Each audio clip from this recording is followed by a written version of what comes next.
সোচ্চার করা, মুখ ফুটে বলা, এটা সবাইকে বলতে হবে, মুখ ফুটে বলতে হবে। আমার বিরুদ্ধে অভিযোগ হলে আমি বলছি না বলে। আপনি বলছেন না কেন? একবার বলে এখন তোমার প্রশ্নের সম্মুখীন হয়ে গেলাম। অনেকে বলছেন না আপনি তো শতবার শতমুখে আ আ গণতন্ত্রের কথাই বলবেন। আপনাদের সবারই বলা উচিত। কিন্তু প্রশ্নটা এমনভাবে তোলা হচ্ছে যে আপনি আসলে আপনার রায় ঘোষণার পর আপনি বলছেন গণতন্ত্রের কথা, আ আ মানবাধিকারের কথা। অনেকে বলছেন যে এই কথা কি আসলে যেহেতু ব্যাপারটা আপনার উপরে আসলো তখনই আপনি আসলে বললেন কিনা? নাকি আপনি আসলে বলতে চানও নাই, আপনি হতে আগেই পারে যেরকম বলছিলেন? হতে হতে পারে মুখ যখন বন্ধ থাকে কোনো কথাই বলা হয় না। এখন যখন জি। মুখ খোলার সুযোগ হয়েছে, সামনে ক্যামেরা নিয়ে দাঁড়িয়ে আছে, মাইক্রোফোন দিয়ে দাঁড়িয়ে আছে, কথা বলছি। কাজে মনের কথাটা বললাম আরকি। যেটা মনে ছিল বলা হচ্ছিল না, সেটা রাইট। বললাম। এটা আমার ধারণা এটা সবারই মনের কথা। আ সেটাকে প্রকাশ করা তারাও তারাও চায় যে তারা বলুক। আমি বললে তাদেরও মনে সাহস আসে যে উনি বলছেন যখন আমরাও বলতে পারব। প্রফেসর ইউনূস আপনি যখন বলছেনই তখন আমি এই কথাটা কি একটু ইলাবোরেশন আপনার কাছ থেকে আশা করতে পারি? যে আপনি যখন বলছেন যে গণতন্ত্র মানবাধিকারের পক্ষে এক কণ্ঠে কথা বলার আহ্বান আপনি জানাচ্ছেন। আপনার কাছে কি মনে হচ্ছে যে গণতন্ত্র মানবাধিকারের পক্ষে এখন বহু পক্ষ, বহু কণ্ঠ এটা আসলে এক কণ্ঠে কেউ বলতে পারছে না বা সাহস পাচ্ছে না বা বলছে না এরকম আপনার মনে হচ্ছে কিনা? না, আমার মনে হচ্ছে তাই। কারণ বলতে পারছে না তো। মুখ খুলে সব গণতন্ত্রের কথা বলতে পারছে না। কাজেই সেটা বলা, এক বাক্যে বলা, পরিষ্কার কণ্ঠে বলা, এটা আমাদের সবার দায়িত্ব তো, জাতীয় দায়িত্ব এটা। যে না হলে তো গণতন্ত্র বলে কিছু থাকবে না আমাদের জন্য। আদৌ গণতন্ত্র বলে কিছু থাকবে না। একটা প্রশ্ন করি যে বর্তমান সরকার আরো স্পেসিফিক ভাবে বললে প্রধানমন্ত্রী শেখ হাসিনা স্পষ্টতই আপনাকে অপছন্দ করেন। অনেক কিছুর জন্য আপনাকে দায়ী করেন, পদ্মা সেতু এবং এই সেই। এর কারণ কি বলে আপনি মনে করেন? আপনাকে কি তিনি তার প্রতিদ্বন্দ্বী মনে করেন? নাকি সত্যিই তার কাছে এমন কোনো তথ্য রয়েছে যে আপনার বিশাল কোনো রাজনৈতিক অভিলাষ রয়েছে? আপনি কি রাজনৈতিকভাবে তার প্রতিদ্বন্দ্বী হয়ে উঠছেন বলে তিনি আপনাকে অপছন্দ করছেন? না কি কারণে আপনার কি মনে হয়?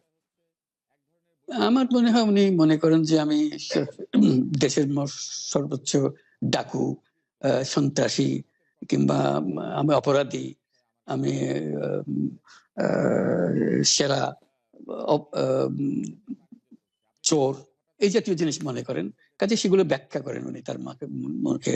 উনি বলেন যে আমি সুদখোর, আমি ঘুষখোর, আমি সব এমন এমন সব কটু শব্দ ব্যবহার করেন যাতে মনে হয় যে আমার সম্বন্ধে তার ধারণা খুবই খারাপ। কিন্তু এইটা তো এরকম ছিল না। আমরা দেখেছি যে ৯৬ থেকে ২০০১ সাল পর্যন্ত আ নানাভাবে এই সরকারই বা আওয়ামী লীগ সরকারই আপনার সাথে বা আপনি আওয়ামী লীগ সরকারের সাথে একসাথে কাজ করতে কোনো সমস্যা হয়নি। আপনি এইটা এইটার জায়গাটা কি একটু ব্যাকগ্রাউন্ডটা কি আমাদের একটু বলা যাবে যে আপনার কাছে কি মনে হয় কেন এই শত্রুতার বা কেন এই অপছন্দের বিষয়টা একটু সৃষ্টি হলো বা তৈরি হলো? যেই হোক এটা আমার তরফ থেকে হয় নাই। আমি তাকে আ যথাযথ শ্রদ্ধা করে নিয়ে গেছিলাম। আ আমাদের মাইক্রো ক্রেডিট সামিটে ওয়াশিংটন ডিসিতে আমাদের প্রধান অতিথি করে নিয়ে গেছি। সবাই সম্মান করেছে। কারণ এই মাইক্রো ক্রেডিটটা তখন পৃথিবীর সামনে আসছে, বড় আকারে আসছে এবং এটা বাংলাদেশের অবদান হিসেবে সবাই স্বীকৃতি দিচ্ছে। এ বা উম ওয়াশিংটনে দুনিয়ার সেরা যারা সবাই উপস্থিত ছিলেন, তার মধ্যে আমরা ওনাকে নিয়ে গেছিলাম এজন্য যে বাংলাদেশের পক্ষ থেকে এই গৌরবটা যেন তিনি আমাদের পক্ষ হয়ে গ্রহণ করেন। উনিও রাজি হয়েছেন, উনিও গেছেন, করেছেন। কাজেই এটা স্বাভাবিকভাবে এই সম্পর্ক থেকে যাওয়ার কথা ছিল। কিন্তু কি কারণে এটা ঘাটতি হতে আরম্ভ করলো বুঝতে পারলাম না। কিছুদিন পর থেকেই উনার আচরণ এবং তার শব্দ পরিবর্তন হতে আরম্ভ করলো। এমন পরিবর্তন হলো, এখন আমাকে চোর বদমাইশ ছাড়া আর কোন বিষয় উনি মনে করেন বলে মনে হয় না আমার কাছে।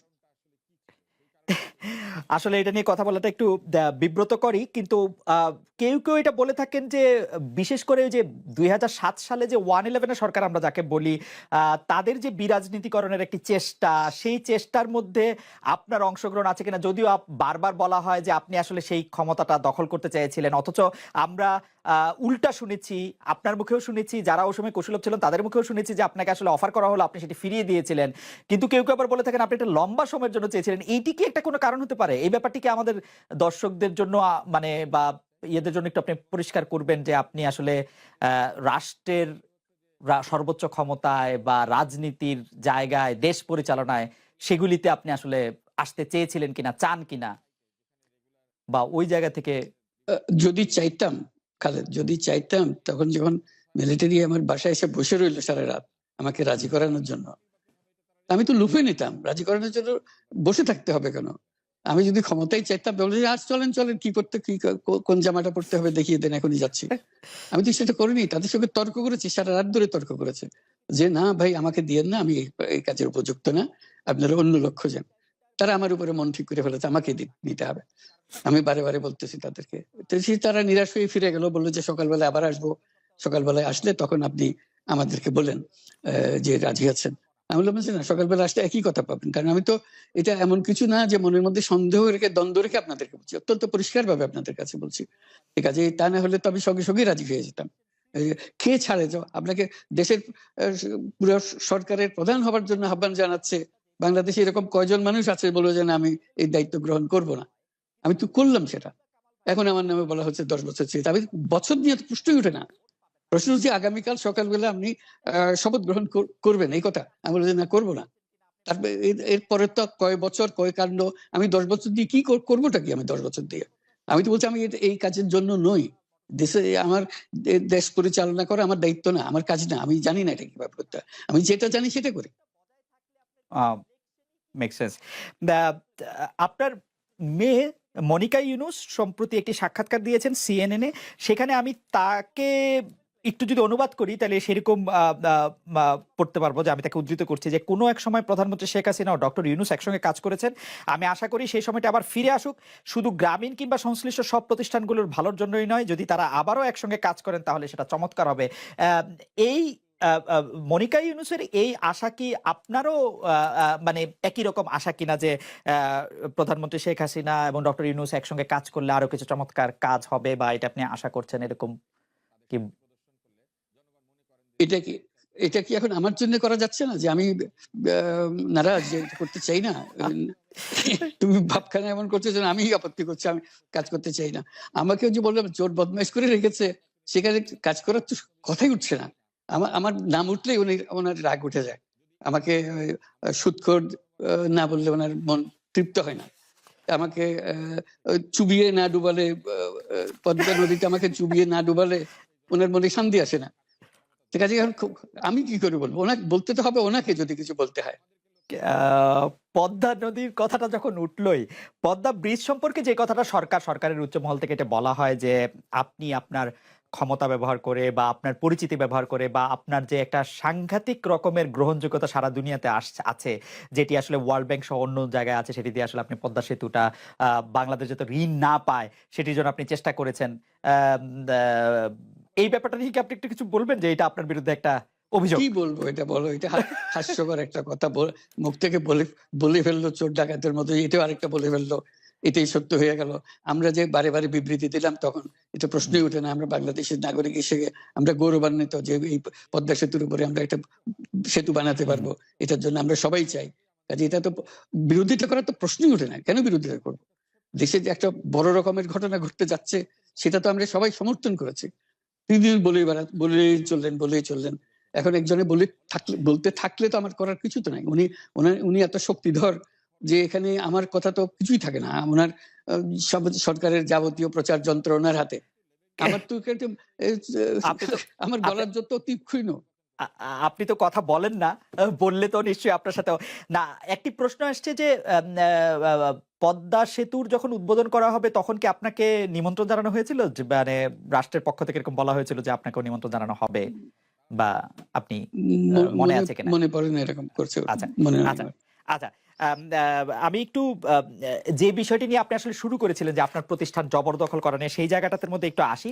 আমাদের যে আন্ডারস্ট্যান্ডিং সেই আন্ডারস্ট্যান্ডিংটা হচ্ছে এরকম, আপনার হাত দিয়ে যখন গ্রামীণ টেলিকমের প্রতিষ্ঠা হয়, তখন এর আয় থেকে আপনি গ্রামীণ ব্যাংকের সদস্যদের জন্য ব্যয় করার কথা বলেছিলেন বা ভেবেছিলেন। আপনি গ্রামীণ ব্যাংক থেকে চলে আসার সময় বা ওই আগে পরে আমরা দেখেছি যে সে আর্টিকেল অফ অ্যাসোসিয়েশনটা আসলে ওই একই রকম নাই, বদলানো হয়েছে। তো গ্রামীণ ব্যাংকের বা গ্রামীণ টেলিকমের এই বেনিফিশিয়ারি থেকে গ্রামীণ ব্যাংকের সদস্যদের আসলে বাদ কেন দেওয়া হয়েছে? মানে এইটার পিছনে কারণ কি? এখন গ্রামীণ টেলিকমের যে লভ্যাংশ তা কোন খাতে আসলে ব্যয় করা হয়? বা মানে যে আয়টা মুনাফা সেটি আসলে কিভাবে ব্যয় করা হয়? গ্রামীণ টেলিকম একটা স্বতন্ত্র প্রতিষ্ঠান। এটা কোম্পানিজ আইনের 28 সেকশন 28 দ্বারা সৃষ্ট। তার অর্থ হলো যে এটাকে আইনের ভাষায় বলে non dividend company guaranteed by limited by guarantee. কাজে এটার কোনো মালিক নাই। কাজেই মালিক যেহেতু নাই, এটা তার নিজের নিয়মে যারা গ্যারান্টি দিয়েছে, যারা গ্যারান্টির পরিমাণও খুব সীমিত, লিমিটেড বাই গ্যারান্টি, এটা 1000 টাকা। মানে যদি যত তোলপাড় হয়েও যায় কোম্পানিতে, বহু পাওনা থেকেও যায় লোকজনের, যারা এটার পরিচালনা পরিষদে আছে তাদের দায়িত্ব হবে 1000 টাকা পর্যন্ত, এর দায়ী থাকবে 1000 টাকা পর্যন্ত, এর বেশি তার দায়িত্ব থাকবে না। কাজে এত সহজ সরল একটা জিনিস। তো সেটাই হলো গ্রামীণ টেলিকম। গ্রামীণ টেলিকম তখন একবার বলেছিল যে তাদেরকে কিছু কিছু সহায়তা দেবে এটা উপায় অর্জনের কাছ থেকে। এটা তাদের নিজস্ব সিদ্ধান্ত, এটা কারো চাপারও সিদ্ধান্ত না। যে সিদ্ধান্ত, সেই সিদ্ধান্ত অনুসারে সেই সমস্ত যে পরিমাণ টাকা তারা বলেছিল দেবে, এখানে দিয়ে যাচ্ছে। এই পর্যন্ত 500 কোটি টাকার উপরে দেওয়া হয়েছে এই সাহায্য সহায়তা থেকে। কাজে ওইটা যে আমরা বা গ্রামীণ টেলিকম এটার থেকে পৃথক হয়ে গেছে, তার যে কথা দিয়েছিল, কথা পুরো, এটা একটা কথা দিয়েছিল, এটা পূরণ করছে না, এটা আইনগত কোনো যে আইনি বাধ্য হতে আপনি দিতে বাধ্য হবেন এরকম কিছু ছিল না। কাজে এই ধরনের বিষয়টা এই টেলিকমের বিষয়ে বলা। গ্রামীণ ব্যাংকের আপনি যখন মানে গ্রামীণ টেলিকমটা আপনি প্রতিষ্ঠা করেন, সেই সময়ে গ্রামীণ টেলিকমের সাথে গ্রামীণ ব্যাংকের সম্পর্কের যে বিধিমালা, সেই বিধি কি আপনি যখন চলে এসেছেন গ্রামীণ ব্যাংক থেকে সেটি পরিবর্তন করা হয়েছিল? তো সেই পরিবর্তনটি মানে পরিবর্তনটির জায়গাটা যদি আমাদের একটু পরিষ্কার করতেন। পরিবর্তন ছিল যে আগে এটা নমিনেট করতে পারতো গ্রামীণ ব্যাংক, চেয়ারম্যান পদের জন্য একজন লোক নমিনেট করতে পারতো। আমরা যেহেতু গ্রামীণ ব্যাংক থেকে আমাদেরকে সরিয়ে দেওয়া হয়েছে, তখন আমরা মনে করলাম যে এটা রাখার আর দরকার নাই। গ্রামীণ টেলিকম থেকে সেই পদটা আমরা পরিষ্কার করে দিয়েছি যে এখন এটা দরকার নাই। এইটুকুই পরিবর্তন হয়েছে। এটা ন্যায়সঙ্গত ভাবে পরিবর্তন করার ধারা অনুযায়ী যা যা করতে হয় সেটা করা হয়েছে। এতে তার ইচ্ছা বা তার কর্তব্য, তার করণীয় যে অবজেক্টিভস আছে, কোথাও পরিবর্তন হয় নাই। এই ক্ষেত্রে আমাদের এই বিষয়ে আর কি এইটাই আমাদের আরেকটা প্রশ্ন, সেটা হচ্ছে যে গ্রামীণ টেলিকম কি গ্রামীণ ফোন থেকে প্রায় 37% লভ্যাংশ পায়? যে এবং যদি পায় 34% লভ্যাংশ পায়, সেই 34% লভ্যাংশের যে টাকাটা, সেই টাকাটা কোথায় বা কি উদ্দেশ্যে ব্যয় করা হয়? সেই সামাজিক ব্যবসায় যেটি আসলে আপনার প্যাটেন্ট করা সোশ্যাল বিজনেস, সেটির কাঠামোটা আসলে কি বা সেটি কিভাবে আপনি করেন? সামাজিক ব্যবসা হলো এমন একটা নতুন ধরনের ব্যবসার চিন্তা, যেটা আমরা প্রমোট করছি, আমরা নিজেরা প্র্যাকটিস করছি। যেটা ব্যবসা মানে হলো মুনাফা করা, ব্যক্তিগত মুনাফা করা, এবং তার লক্ষ্য হলো সর্বোচ্চ মুনাফা করা। এটি হলো ইকোনমিক্স এর নিয়ম, যে সর্বোচ্চ মুনাফা যদি করি সবকিছু ঠিকঠাক মতো চলবে।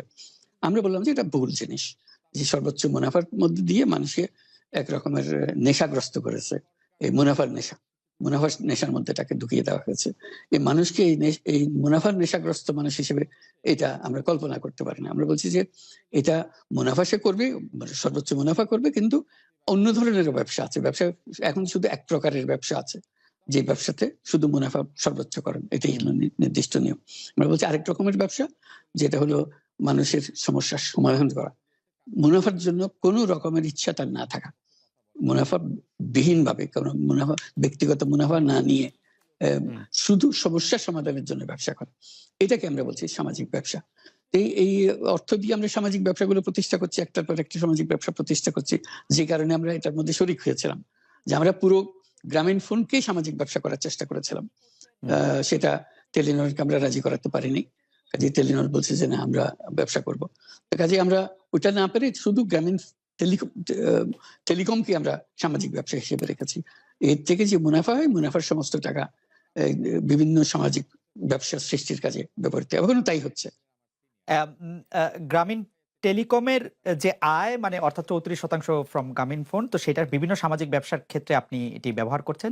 আমাদের আরেকটি প্রশ্ন এরকম আসে যে এই যে সামাজিক ব্যবসা আপনি কোনটা শুরু করছেন বা কিভাবে শুরু করছেন বা কোনটা চালু করছেন, কোনটা চালু রাখছেন, সেই সিদ্ধান্ত নেয়ার প্রক্রিয়াটা সম্পর্কে আমাদের বলবেন? কেউ বলে থাকেন যে ডক্টর মোহাম্মদ ইউনূস একজন ভিশনারি, একজন স্বপ্নিক, তিনি যেভাবে চান সেভাবেই সেটি হয়ে থাকে, আসলে অন্য কারো খুব বেশি কিছু বলার বা করার থাকে না, বা প্রক্রিয়া বা যেটি আমরা বলি? এরকম মানুষ কি শুধু আমাকেই দেখছেন, আর দেশে আরো এরকম মানুষ আছে যারা যে কথা বলে সেটাই হয়, সবাই মেনে নেয়? না, আপনার ক্ষেত্রে এটা হয় এটা কিনা এটা তো সেটা আমরা এটা তো আপনার ভিন্ন ক্ষেত্রে জিনিস। সেটা হয় না। আপনার ক্ষেত্রে সেটা হয় হতে কিনা পারে, যে হতে মানে পারে। আমার ক্ষেত্রে যদি এটা কনভিন্সিং মনে হয়, বোর্ড যদি সেটা গ্রহণ করে, এটা জি, বোর্ডের সিদ্ধান্ত। আমি যত আচ্ছা। কথাই বলি না কেন, শেষ হুম, হুম। পর্যন্ত এটা মিনিটসে রাখা হবে যে এটা বোর্ডের সিদ্ধান্ত। ওকে। যে বোর্ড সিদ্ধান্ত নিয়েছে বলে এটা গ্রহণ করা। এটা এই কার কার গলার জোর বেশি, কার ক্ষমতার জোর বেশি, কার চিন্তার জোর বেশি, এ এগুলো ভিন্ন জিনিস। এগুলো আইনে দেখে না। আইন দেখে যে বোর্ডের সিদ্ধান্ত কিনা। এই আপনার সামাজিক ব্যবসার যে মডেল যেটার কিছুটা ইন্ট্রোডাকশন আপনি আমাদের দিলেন সেটা সারা পৃথিবীতে অনেক জনপ্রিয় হয়েছে। অনেক জায়গাতেই আমি এটা নিয়ে অনেক ধরনের আলোচনা শুনি। কি ইউনিভার্সিটিতে, কি রাজনৈতিক অঙ্গনে। আপনি যে সামাজিক ব্যবসাগুলির সাথে ওতপ্রোতভাবে নিজেকে এখনো জড়িয়ে রাখছেন, আমাদের দর্শকরাও অনেকে জানেন যে ডক্টর মোহাম্মদ ইউনূস আসলে এখন আ মানে বয়সটা বলা কিরকম, তারপরেও বলি যে তিনি আসলে ৮০ পেরিয়ে আসছেন। এখনো তিনি আ অনেক তরুণ, অনেক উদ্যমী এবং যে ব্যবসাগুলি তিনি করছেন আমাদের জানার আগ্রহ হচ্ছে সেই ব্যবসাগুলি কেমন করছে? মানে আপনি যেভাবে চিন্তা করছিলেন মুনাফার দিকে বা আম আ উদ্যোগ হিসাবে সবার কল্যাণের দিকে সেইটা আপনি কতটা নিজেকে স্যাটিসফাইড মনে করেন এই ব্যবসাগুলি কিরকম করছে? আমি খুব উৎসাহিত বোধ করি যে এটা সারা দুনিয়া থেকে যে প্রবল সাড়া পাচ্ছি এটার জন্য। বিভিন্ন দিকে এটা আসছে। আজকে বাংলাদেশ হলো এটার কেন্দ্রভূমি। সবাই তাকিয়ে থাকে আমরা কি বলছি, কিভাবে করছি, আমাদের কথা, আমাদের কাজ অনুসরণ করে। এটাকে পৃথিবীর সমস্ত দেশ এটাকে অত্যন্ত সম্মানের চোখে দেখে। এই যে বলা হয় যে উনি অনেক সম্মানী, উনার হয়তো বড় রকমের একটা গ্রুপ আছে যাতে প্রমোট করার জন্য উনার পরিচিতি বাড়ানোর জন্য। এটা আমার পরিচিতি বাড়ানোর জন্য কোনো প্রতিষ্ঠান নিয়োজিত নাই, হুম, কনসালটেন্সি ফার্ম নিয়োজিত নাই। আমার এটা হলো যে কথাটা বলি সেটা মনে লাগে, মনে দাগ কাটে। যেমন একটা হুম, উদাহরণ দেই। মাঝখানে একটা কথা শুরু করলাম, এটা খুব ইন্টারেস্টিং। যে বললাম যে এই যে আমাদের স্পোর্টস, হুম, খেলাধুলা, হুম, এটার একটা প্রচন্ড রকমের সামাজিক শক্তি আছে যেটা আমরা অবহেলা করি, এবং কথাটা হচ্ছে বাংলাদেশকে কেন্দ্র করে। আমি বলি যে বাংলাদেশে যখন আমাদের ফুটবল কাপ, ওয়ার্ল্ড কাপ হয়, বাংলাদেশের গ্রামে গঞ্জে শহরে বাড়িতে নানা দেশের পতাকা ওড়ে। আমার কাছে মজা লাগে, এত দেশের পতাকা ওড়ে, গ্রামে যারা চেনে না জানে না এরকম দেশের পতাকা ওড়ে। শুধু তাই নয়, তার একটা নিজস্ব ফেভারিট ক্লাব আছে যে ক্লাবের টিমও জন্য থাকে। সে জান দিয়ে দিতে চায়। জি। একেবারে উদ্বিগ্ন থাকে কি হচ্ছে না হচ্ছে, জিতলে কিরকম জয় জয়কার হয়ে যায়, আর হারলে কিরকম কান্নাকাটির রোল পড়ে যায়। হুম, আমরা যে এটা কেন হয়, যে লোককে চেনে না, সে কোথায় ব্রাজিল, কোথায় আর্জেন্টিনা, নাম শুনে নাই কোনোদিন, কিন্তু তার জন্য হুম, জান পড়া। আমরা যেটা হলো তার একটা মস্ত বড় শক্তি, এই যে আকর্ষণ করতে পারে, মানুষকে আকর্ষণ করতে পারে। কিন্তু এই শক্তিটা আমরা বাণিজ্যিক ব্যবহার করি, মুনাফার কাজে ব্যবহার করি, এন্টারটেইনমেন্ট এর ব্যবহার করি, কিন্তু সামাজিক কাজে ব্যবহার করি না। এই কথা বলতে আরম্ভ করলাম, অনেকে শুনতে আরম্ভ করলো। তো আমাকে প্রথম রিও অলিম্পিকে দাওয়াত করা হলো এই বিষয়ে, হুম, অলিম্পিক কমিটিকে বলার জন্য, যে যেহেতু লেখালেখি হচ্ছে পত্র-পত্রিকায় হুম, বিষয়টা আসছে। তো আমি গেলাম, বললাম। অনেকে পছন্দ করলো বিষয়টা, যে তারা কোনোদিন চিন্তা করে নাই যে স্পোর্টস দিয়ে একটা সামাজিক শক্তি দাঁড় করাতে পারে, সামাজিক ব্যবসা সৃষ্টি হতে পারে। হুম, তখন হুম। ফ্রান্স থেকে আমাকে